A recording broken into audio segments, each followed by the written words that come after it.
Welcome to Caseback Watches. My name is Tim, and in this episode we're going to dive deep into the archive to find the number one.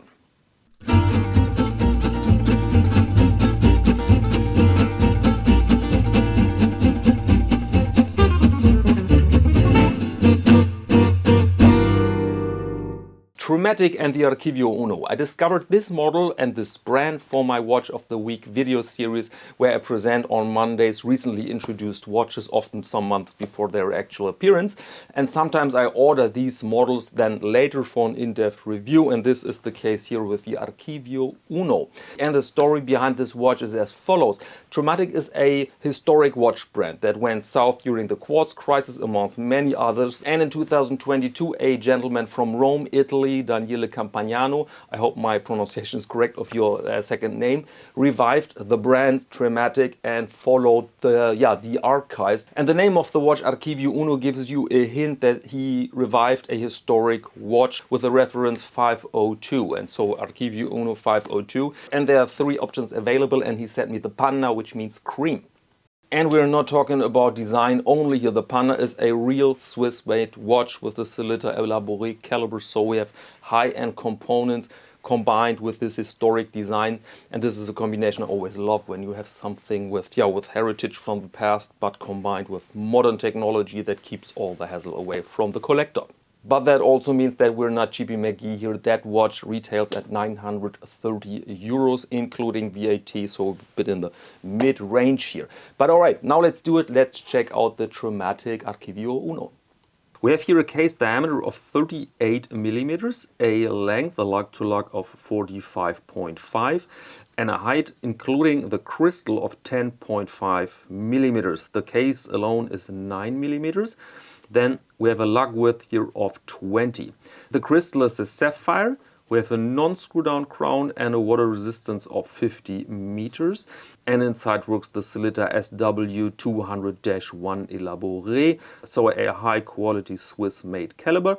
And the watch comes on this artificial leather strap, vegan leather, ladies and gentlemen, vegan leather, handmade, with quick release spring bars. There's the buckle, and the price for this watch here is now 930 euros or 812 US dollars.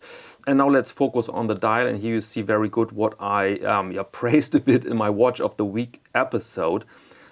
These lovely numerals. These lovely numerals together with the hands, and this is a very legible and handsome and classy dial, really, and it really is breathing this charm of vintage watches, but in a contemporary and good looking larger form with these 38 millimeters, which really gives the watch some room to shine here. And I'm very happy also with the amount of wordings here and the fonts and the size of the, for example, the Trematic watch company automatic 26 jewels for the Cylinder, which by the way offers a power reserve of 41 hours. And there you have a small Swiss made. Very nice. And the next very attractive feature is of course the case, which follows historic cases, and it's a very advanced thing. See that? Very long lugs, curved lugs, beveled, high polished, to a very slender form, and a very nice transition between the case and the lugs. This reminds me of older 60s Omega Constellation, where you have this round middle section like a belly that goes nicely into the lugs. Nice bezel, everything high polished. Scratch magnet, yes, but we are, I think, really in the region dress watch. Here you have the blank case back. It would have been nice to have some sort of Longinesque decoration going on, but it follows the historic example, to be honest. And so I can understand why they said, let's put a neat case back on this watch. We save a bit of money by that. We can keep the price affordable. The strap looks pretty good. Vegan leather is from plants, basically. Made by plants, and I have to give them that it looks pretty good. It looks like suede leather. And the feel is also leatherish, but I've never seen a fake, or let's say vegan leather with the capability to age well. Often they look very used after a short amount of time, but I have to be fair now and I have to mark this as speculation because I don't know it for a fact in case of this strap here, okay? All right, now let's operate it.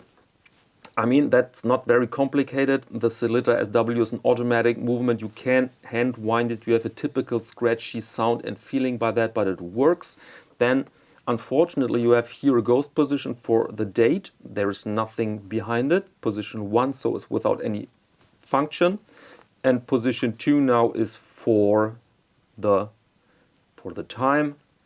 Works fine. Works just fine. It's a high quality caliber. It's very precise. It's efficient. It's top-notch stuff in that watch, and that's all you can explore here. You can be sure that this thing will do the job just fine. And there it is on my wrist, 17 centimeters.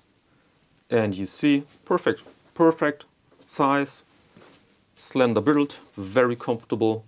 Goes nicely together with this blue dress shirt. Very comfortable, and so yeah, it could stay there forever, to be honest. But as always, I will send that watch back to the manufacturer.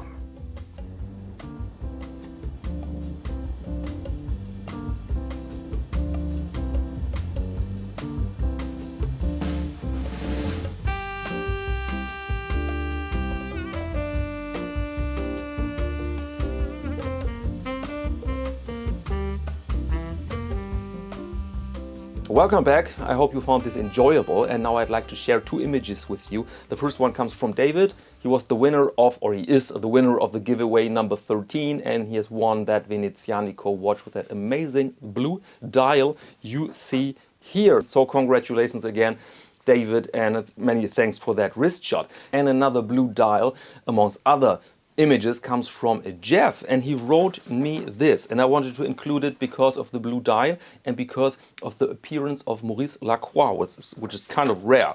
So Jeff writes, for about 90 years, if you had been walking from Cardiff Central Railway Station to Cardiff Castle via St Mary's Street, you would have passed W.A. Levis, the tobacconist. Outside the shop could be found Bruno, a 7-foot bear. However, Bruno followed the shop as it was moved to a nearby location in the Wyndham Arcade in 1990. Bruno, apparently 200 years old, has since been given a makeover and has his own display cubicle, safe from the effects of the elements. Further info can be found online under Bruno the Cardiff Bear. I've attached several photos, past and present, including those of the watches I wore on 2 visits, a Christopher Ward C63 Sealander and Maurice Lacroix Icon. Very interesting. The Christopher Ward you've seen more than one time here on the channel because it's a great watch. And just a couple of days ago I recommended it to a newbie and he had a budget of 1,000 euros. And I said, C63 Sealander by Christopher Ward. If you like the design, if you like the type of watch, you cannot go wrong because it's just a great piece.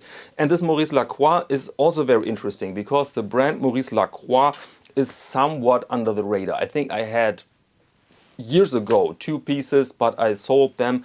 But I remember that there was an enormous bang per buck, really, because they were so sold under value. But I know for a fact that many people like the Icon, and the Icon is, I think, one of the few Maurice Lacroix watches you cannot purchase like that for a fraction of the price. They are wanted, and I think that's for a reason, because they stand out. They deliver this typical look. They deliver this attractive colors sometimes. And so thanks a lot, Jeff, to bringing that brand again to our mind here. And dear viewer, if you want to participate here with wrist charts and other beery images, then please use caseback.watches@icloud.com for your wristies or other interesting sites. All right, and that's all for this episode. Thank you very much for your attention, and until next time.